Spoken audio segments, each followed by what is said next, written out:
it's time to winterize this trailer. So we're gonna squeak our way back here on the floors to where the water heater and the water pump and everything's at. We got our RV antifreeze ready to go, and I'm going to show you the steps I take to winterize travel trailer. This could also work for a motorhome or a fifth wheel.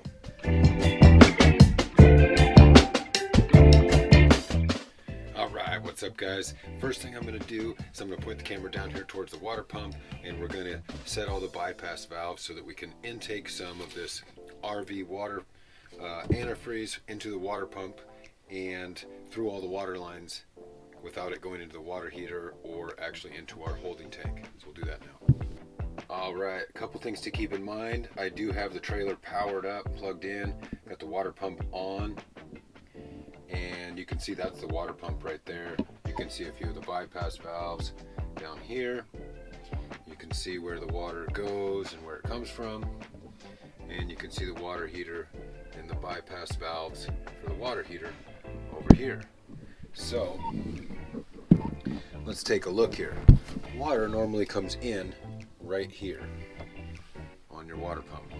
You know it comes in here because it's got the filter screen so that any debris that's in your water tank won't go into your pump. And then the other side is the out. So on this one, we don't want to take water in from our tank anymore.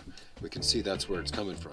So I'm going to close that one, and I want to take water in from this line that's curled up down here and doesn't normally do anything, and it's turned off. Well, if I turn that on, when I turn the water pump on, it's going to become the intake for the water pump, and I'm going to place that into the antifreeze.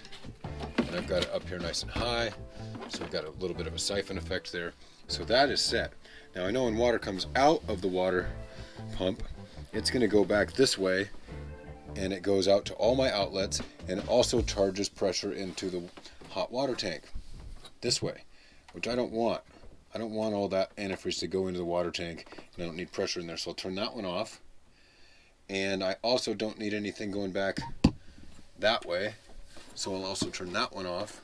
But I do want some of the antifreeze that I draw in to go up this way and into my hot water lines towards the rest of the plumbing system. So I'm going to open that one. So now I know when the water comes out of this water pump,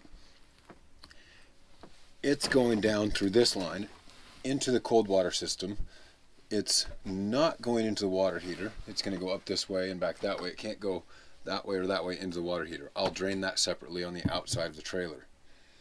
It does go that way towards the outside shower, which is over there. So water and antifreeze will go that way, and will also go into the rest of the plumbing. So now we need to go turn on a faucet and see if we can draw some of this antifreeze up into the line. Alright, so obviously we're in the bathroom. I'll turn that on.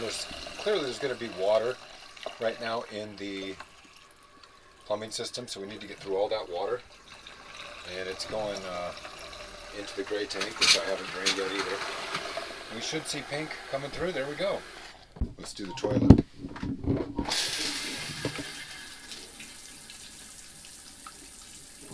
Okay. We'll go up and do the kitchen sink.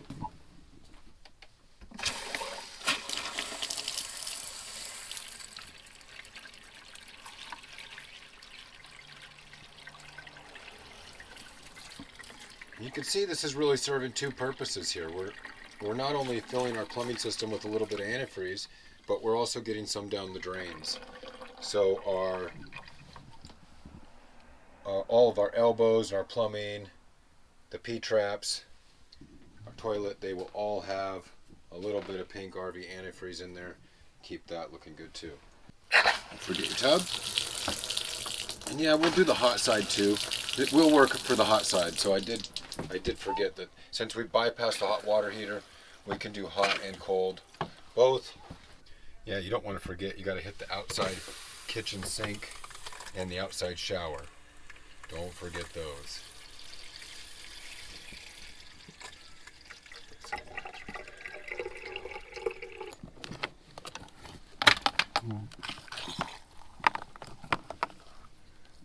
Especially this one, because it's going to be the coldest faucet on the entire trailer. And after I do that, I'm gonna leave those open and go turn everything off. Okay, back inside the trailer. Turn the water pump off, and we are ready to open up all the faucets now and just let them be open.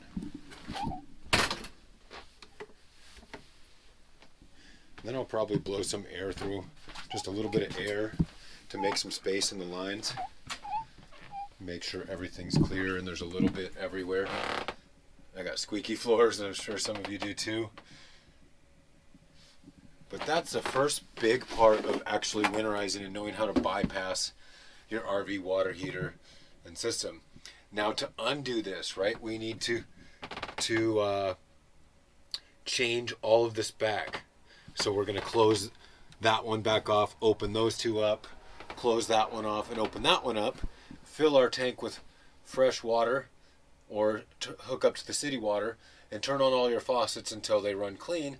All the pink will be out. There won't be any in your holding tank because we bypassed that, and there won't be any in your water tank, hot water tank there, because we've also bypassed that. So you'll just turn on the faucets, wait till your water runs clear, and you're good to go. Thanks for watching. Please like, subscribe, leave your comments, because I know I left something out. I know I got something wrong, but I'm just trying to help out. I know a lot of you guys have trailers like this. This one's a Coachman Freedom Express, if you didn't see in the beginning. Freedom Express 292 BHDSLE. It's a 2016. It's got about 40 trips on it.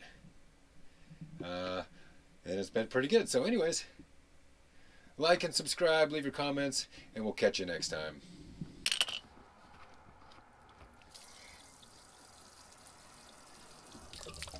All right, two more places I should mention. There's the hot water tank and there's the drain. So I pulled that out, it's dumping water out there. And then here's how I hook the air compressor up to the city water connection. And I can just add a little air that way. You don't even need your compressor plugged in. Just fill it up in the garage, run it for a while, it'll have some air in it. That's how we do it.